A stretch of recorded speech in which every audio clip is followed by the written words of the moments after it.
Assalamualaikum warahmatullahi wabarakatuh. Hai everyone.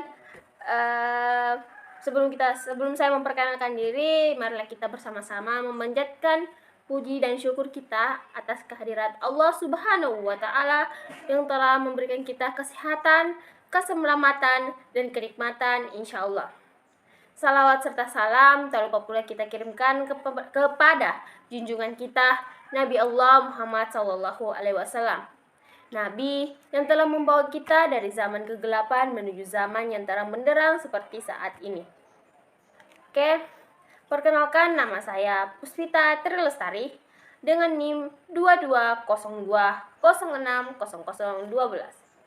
Saya berasal dari kelas MPI 1A dan saya juga merupakan salah satu mahasiswi dari Kampus Institut Agama Islam Negeri Palopo, Fakultas Tarbiyah dan Ilmu Keguruan, tepatnya pada program studi manajemen Islam. Tujuan saya membuat video ini karena saya ingin mereview 3 buah artikel. Serta tujuan dari video ini yaitu saya ingin melengkapi salah satu tugas dari mata kuliah saya, yaitu manajemen kelas. Oke, untuk mengefisienkan waktu, kita masuk ke artikel yang pertama, yaitu dengan judul atau tema konsepsi manajemen kelas, masalah dan pemecahannya. Pada artikel ini, saya menemukan definisi dari manajemen kelas, di mana manajemen kelas itu merupakan substansi dari manajemen kurikulum. Tetapi, manajemen kurikulum ini bukan merupakan substansi dari manajemen kelas, melainkan manajemen kurikulum ini merupakan substansi dari manajemen pendidikan. Nah, artikel ini juga berisi 9 poin loh, di mana poin pertama yaitu konsep manajemen kelas. Pada konsep manajemen kelas ini saya menemukan satu pendapat di mana beliau mengemukakan bahwa manajemen kelas itu bertolak belakang dengan sudut pandang tertentu. Dan ini menurut Chopper pada tahun 1982. Beliau mengemukakan 5 pendapatnya. Yang pertama yaitu manajemen dipandang sebagai proses untuk mengontrol tingkah laku siswa agar tidak melanggar tata tertib saat belajar di kelas. Yang kedua yaitu manajemen kelas didasar atas pandangan yang bersifat permisif. Yang ketiga yaitu manajemen kelas didasarkan atas prinsip-prinsip pengubahan tingkah laku. Yang keempat, manajemen kelas dipandang sebagai proses penciptaan iklim sosial emosional yang positif. Dan yang kelima yaitu manajemen kelas bertolak belakang yang kelima yaitu manajemen kelas bertolak pandang bahwa kelas merupakan sistem sosial. Pada dasarnya juga manajemen kelas merupakan seperangkat kegiatan guru yang bermakna menciptakan, mengembangkan, mempertahankan, mengendalikan, dan juga menyembuhkan iklim kelas yang kondusif untuk kegiatan pembelajaran. Untuk poin yang kedua yaitu bagian B, ruang lingkup kegiatan manajemen kelas.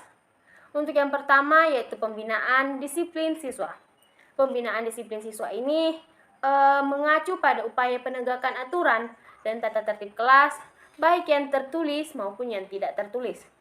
Yang kedua yaitu pembinaan iklim sosial kelas, di mana iklim pembinaan sosial kelas ini merupakan salah satu tugas manajemen kelas yang mendorong timbulnya iklim kelas yang positif. Yang ketiga, pembinaan iklim sosio kelas. Dalam iklim sosio-emosional, guru harus mampu menemukan orientasi serta gaya komunikasi, di mana gaya komunikasi dibagi menjadi 2 tipe. Yang pertama yaitu tipe komunikasi verbal, dan yang kedua yaitu nonverbal, di mana komunikasi verbal ini menggunakan bahasa, sedangkan komunikasi nonverbal ini menggunakan bahasa tubuh yang biasa kita kenal dengan bahasa isyarat. Yang keempat, pengembangan lingkungan fisik kelas dapat dilakukan dengan cara mendesain kelas sebagus mungkin, mulai dari ukuran ruangan kelas, jumlah bangku berapa berderet, terus berapa siswa per bangku, terus yang media-media di dalam kelas dan lain sebagainya. Oke, untuk poin yang bagian ketiga atau bagian C yaitu tujuan manajemen kelas. Tujuan umum dari manajemen kelas yaitu untuk menciptakan kondisi kelas yang kondusif bagi produktivitas kegiatan pembelajaran. Nah, adapun tujuan khusus dari manajemen kelas ini itu menurut Ejen dan Kocat pada tahun 1994, yaitu yang pertama untuk menciptakan tumbuhnya perilaku disiplin siswa, yang kedua menciptakan iklim sosial kelas yang kondusif dan dinamis, yang ketiga yaitu menciptakan iklim sosio-emosional yang kohensif, dan yang terakhir yaitu menciptakan lingkungan fisikal yang kondusif. Terus poin yang keempat yaitu sifat manajemen kegiatan kelas. Sifat manajemen kegiatan kelas ini terbagi menjadi dua, yaitu yang pertama sifat preventif, di mana sifat preventif ini merupakan kegiatan mengantisipasi masalah atau problem kelas sebelum masalah itu terjadi. Adapun bentuk-bentuk tindakan yang harus dilakukan oleh seorang guru pada saat manajemen kegiatan kelas ini, kegiatan kelas yang bersifat preventif, yaitu yang pertama, guru harus bersikap terbuka terhadap anak. Maksudnya itu guru harus menerima pendapat anak, mendengar curhatan anak, dan lain sebagainya. Terus yang kedua, guru harus bersikap menerima dan menghargai anak. Istilahnya, guru tidak boleh membeda-bedakan murid atau peserta didiknya. Yang ketiga, guru harus bersikap empati terhadap anak. Yang keempat, guru harus bersifat demokratif. Yang kelima, yaitu guru harus mengarahkan anak untuk pencapaian tujuan kelas. Dan yang terakhir, yaitu memperjelas komunikasi. Untuk sifat yang kedua, yaitu sifat kuratif. Sifat kuratif ini merupakan kebalikan dari sifat preventif, di mana sifat kuratif ini diterapkan bila kondisi kelas mengalami gangguan. Kuratif berarti penyembuhan. Artinya, manajemen kelas yang berfungsi untuk mengembalikan kondisi kelas yang terganggu pada kondisi semula. Bentuk-bentuk manajemen kegiatan kelas yang bersifat kuratif yaitu yang pertama, penguatan negatif, yang kedua, penghapusan, yang ketiga, hukuman, keempat, memberikan tugas yang bersifat menuntut keberanian, yang kelima, mendamaikan konflik antar siswa atau antar kelompok siswa, dan yang terakhir, memberikan tugas yang menuntut kekuatan fisik. Poin yang kelima, fungsi manajemen kelas. Di mana fungsi manajemen kelas ini terbagi menjadi tiga, yaitu yang pertama, fungsi pengembangan. Fungsi pengembangan ini merupakan fungsi manajemen kelas di mana secara proaktif guru merencanakan dan melaksanakan seperangkat kegiatan pembelajaran yang berlangsung dengan lancar, tertib, efektif, dan produktif. Yang kedua yaitu fungsi pengendalian. Fungsi pengendalian ini merupakan seperangkat kegiatan guru yang bermakna menjaga, membina, mempertahankan, dan mengendalikan kondisi kelas agar tetap efektif dan produktif bagi kegiatan pembelajaran. Yang ketiga yaitu fungsi penyembuhan, di mana fungsi ini sama dengan sifat kuratif. Fungsi manajemen kelas ini merupakan mengembalikan kondisi kelas yang telah terkontaminasi oleh gangguan ke dalam keadaan yang semula seperti sebelum terjadinya gangguan. Poin yang keenam yaitu keterampilan dasar manajemen kelas. Perilaku guru dalam pembelajaran ini secara teknik dapat berpengaruh terhadap perwujudan iklim kelas, di mana perwujudan iklim kelas ini meliputi 6 jenis perilaku. Yang pertama yaitu sikap tanggap. Yang kedua, kemampuan dalam membagi perhatian. Ini paling penting ini. Terus yang ketiga, kemampuan memusatkan perhatian kelompok. Yang keempat, kemampuan memberikan petunjuk secara jelas, jangan samar-samar. Terus yang kelima yaitu kemampuan dalam memberikan penguatan. Yang terakhir, kemampuan dalam memberikan teguran. Terus yang ketujuh yaitu masalah-masalah kelas. Masalah-masalah kelas ini biasanya berasal dari gangguan-gangguan yang berupa gangguan seperti yang pertama yaitu gangguan disiplin. Biasanya gangguan disiplin ini timbul akibat pelanggaran terhadap tata tertib kelas. Yang kedua yaitu gangguan sosial. Gangguan sosial. Gangguan sosial ini biasanya timbul akibat gangguan iklim pembelajaran yang berhubungan dengan adanya hambatan interaksi sosial anak di kelas. Terus yang keempat yaitu gangguan antar anak. Biasanya disebabkan oleh anak yang tidak saling menyapa. Gangguan yang terakhir yaitu gangguan sosio-emosional. Gangguan sosio-emosional ini berkaitan dengan iklim sosio-psikologis kelas. Dan ternyata ada lagi. Terus gangguan fisik. Kondisi fisik yang dimaksud yaitu setting ruang kelas yang tidak tepat, mulai dari susunan kursi yang tidak kondusif, anak duduk berdempetan, jendela kelas yang terbuka sehingga anak mudah terganggu dengan situasi yang di luar kelas. Terus kondisi fisik, di mana gangguan yang berasal dari udara kelas yang pengap, panas, dan kurang bercahaya. Terus poin yang ke-8 yaitu pemecahan masalah. Tidak sah dong kalau cuma ada masalahnya saja tidak ada pemecahannya. Nah, dalam memecahkan masalah kelas ada 2 pendekatan utama yang harus dilakukan, yaitu pendekatan dengan teori dan pendekatan tanpa teori. Ada juga jenis pendekatan lain, yaitu yang pertama, pendekatan pengubahan tingkah laku, di mana pendekatan ini bertolak dari asumsi bahwa tingkah laku anak terbentuk karena belajar. Dari asumsi dasar tersebut, untuk mengubah tingkah laku menyimpang, maka guru memulakan rangsangan eksternal tertentu pada anak, sehingga rangsangan eksternal yang dipolakan dapat mengubah ke arah terbentuknya perilaku anak yang dikehendaki. Yang kedua yaitu pendekatan sosio-emosional, di mana pendekatan sosio-emosional ini menekankan pentingnya hubungan interpersonal dan kunci sukses iklim pembelajaran adalah komunikasi antar pribadi. Dan poin yang terakhir yaitu teknik identifikasi masalah kelas. Ada berbagai macam pendapat mengenai teknik yang mengidentifikasi masalah kelas di dalam artikel ini. Cuman saya lebih tertarik pada pendapat Good dan Profi tentang teknik identifikasi masalah, di mana mereka membaginya ke dalam beberapa langkah. Untuk langkah yang pertama yaitu menentukan masalah. Nah, kita harus menentukan masalahnya dulu, mulai dari jenis dan sifatnya. Yang kedua yaitu menggunakan alternatif atau kemungkinan pemecahan masalah. Terus yang ketiga, kita harus mengevaluasi alternatif pemecahan itu. Terus yang keempat, menetapkan alternatif pemecahan yang paling terbaik. Terus yang kelima, mengaplikasikan teknik pemecahan yang terbaik. Dan yang terakhir, kita harus mengevaluasi efektivitas masalah. Wow, ternyata banyak juga ya yang bisa dipelajari pada artikel ini. Itu artikel pertama. Mungkin saya akan lanjut mereview ke artikel yang kedua. Oke, lanjut ke artikel yang kedua. Dengan tema konsep manajemen kelas dan implikasinya dalam pembelajaran.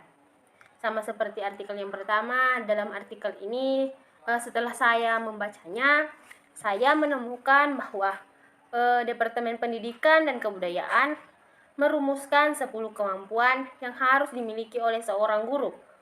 Apa saja 10 kemampuan itu? Nah, yang pertama yaitu guru harus menguasai bahan ajarnya. Ini sangat penting loh. Terus yang kedua, guru harus mampu mengelola proses belajar mengajar.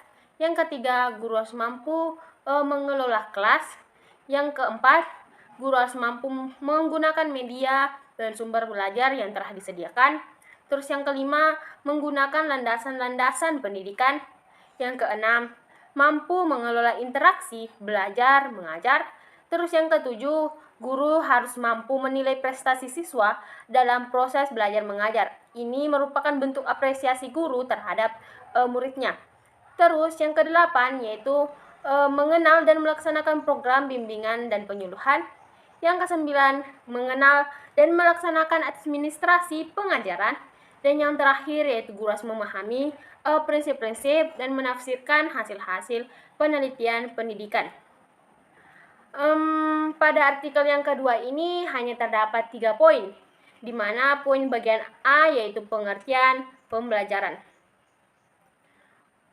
Proses pembelajaran merupakan suatu usaha untuk membuat siswa itu belajar, sehingga situasi ini merupakan peristiwa belajar atau event of learning, yaitu usaha untuk terjadinya perubahan tingkah laku dari siswa. Sementara itu, menurut Chauhan pada 1979, beliau mengatakan bahwa pembelajaran merupakan upaya dalam memberikan perangsang atau stimulus, bimbingan, pengarahan, dan dorongan kepada siswa agar terjadi sebuah proses belajar. Poin yang kedua yaitu bagian B, manajemen kelas. Kemampuan mengelola kelas harus dimiliki oleh seorang guru, karena pembelajaran adalah proses membantu siswa dalam belajar yang ditandai dengan perubahan tingkah laku dalam aspek kognitif maupun psikomotorik. Tampak jelas bahwa pembelajaran yang efektif adalah pembelajaran yang tidak semata-mata memberikan dampak instruksional, tetapi juga memberikan iringan yang positif.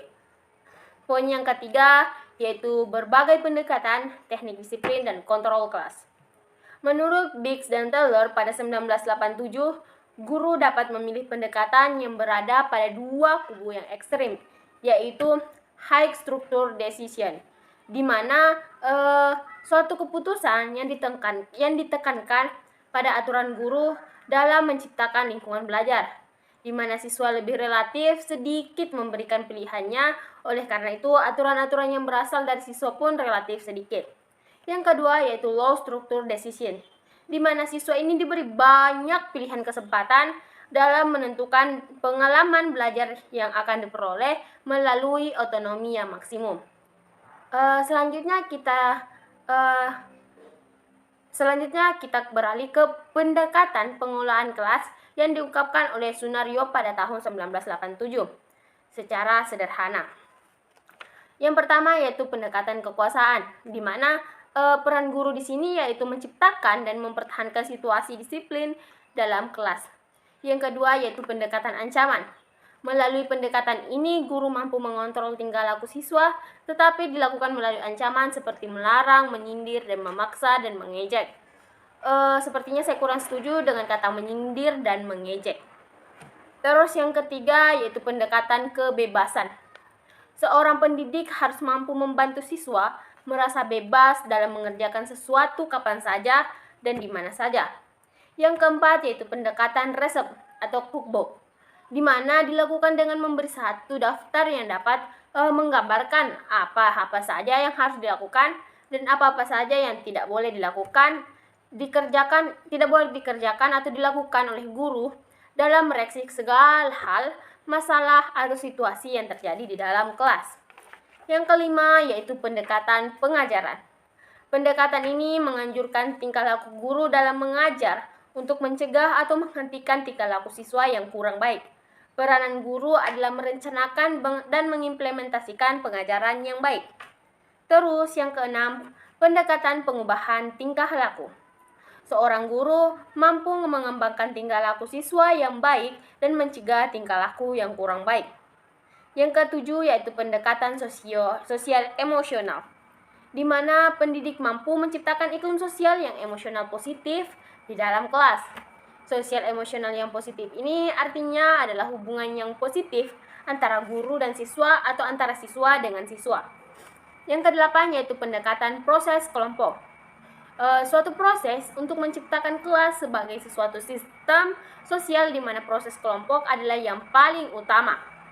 Yang terakhir yaitu pendekatan pluralistik. Pengelolaan kelas ini berusaha menggunakan berbagai macam pendekatan yang memiliki potensi untuk dapat menciptakan proses belajar mengajar yang berlangsung secara efisien.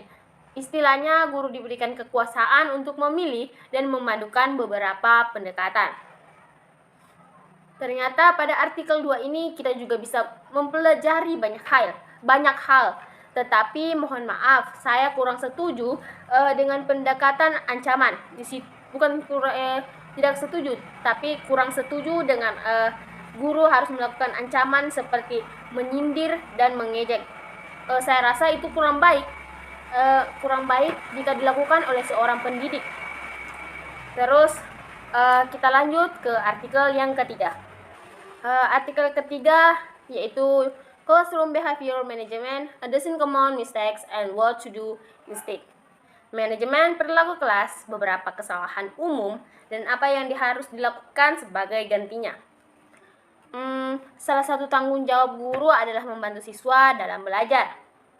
Artikel ini mungkin dibuat dengan tujuan untuk mengetahui apa-apa saja kesalahan umum dan apa saja yang harus dilakukan sebagai gantinya. Jadi, artikel ini berisikan tentang survei kesalahan-kesalahan apa saja yang terjadi di dalam manajemen kelas. Terus apa yang harus dilakukan sebagai gantinya? Istilahnya apa sih solusi untuk menutupi masalah terjadinya untuk menutupi kesalahan yang telah terjadi? Untuk kesalahan yang pertama yaitu mengidentifikasi perilaku buruk dari tampilannya. Mendefinisi perilaku buruk dengan tampilan tidak memberitahu kita apa-apa loh. Hanya karena dua perilaku terlihat sama, tidak berarti keduanya sama. Sebagai gantinya, kita harus definisi perilaku salah menurut fungsinya. Maksudnya itu, untuk mengembangkan strategi yang lebih baik untuk mengatasi perilaku buruk, kita perlu bertanya pada diri kita sendiri, apa fungsi dari perilaku buruk ini? Atau lebih sederhananya, apa yang diperoleh dari perilaku buruk ini? Sebagai contoh, yaitu di mana ada 2 orang siswa yang tidak mengerjakan tugasnya. Nah, di sini kita bisa survei bahwa kedua anak tersebut mungkin memiliki alasan yang berbeda, di mana siswa pertama tidak mengerjakan tugas karena ingin mendapatkan perhatian dari kita, dan siswa yang kedua tidak mengerjakan tugas karena mungkin dia memang tidaklah paham dengan materi tersebut. Terus untuk kesalahan yang kedua yaitu mengapa Anda melakukan itu. Alih-alih nilai perilaku secara langsung untuk menentukan fungsinya, yaitu fungsi dari perilaku memiliki tujuan melayani siswa dengan cara mengetahui apa yang siswa dapatkan dari sebuah pembelajaran yang diberikan. Sebagai gantinya, untuk menentukan fungsi perilaku secara langsung, kita haruslah memerlukan prosedur pengumpulan informasi terlebih dahulu, yang biasa disebut dengan fungsional. Penilaian fungsional ini memberikan kita gambaran yang lebih lengkap tentang perilaku buruk dengan memasukkan anteseden dan konsekuensi lingkungan dalam deskripsinya. Nah, ini menurut Alberto dan Trotman pada tahun 2003. Kesalahan yang ketiga yaitu ketika pendekatan tidak berhasil, cobalah lebih keras. Ketika sesuatu pendekatan tidak berhasil, alih-alih berusaha lebih keras lagi, di mana kita harus mencoba cara lain. Seperti yang terdapat pada artikel kedua tadi, di situ terdapat banyak pendekatan-pendekatan yang bisa dilakukan oleh guru kepada siswa. Terus kesalahan yang keempat, melanggar prinsip aturan kelas yang baik. Aturan kelas memainkan peran yang penting dalam pengelolaan kelas yang efektif. Namun, aturan saja tidak akan memberikan pengaruh yang kecil terhadap perilaku siswa loh. Sebagai gantinya, siswa diberikan kesempatan untuk mengikuti panduan aturan kelas. Karena terlalu banyaknya aturan kelas dapat mempersulit siswa untuk mematuhinya dan mempersulit guru untuk menegakkannya. Terus yang kesalahan kelima yaitu memperlakukan semua perilaku buruk sebagai tidak boleh dilakukan.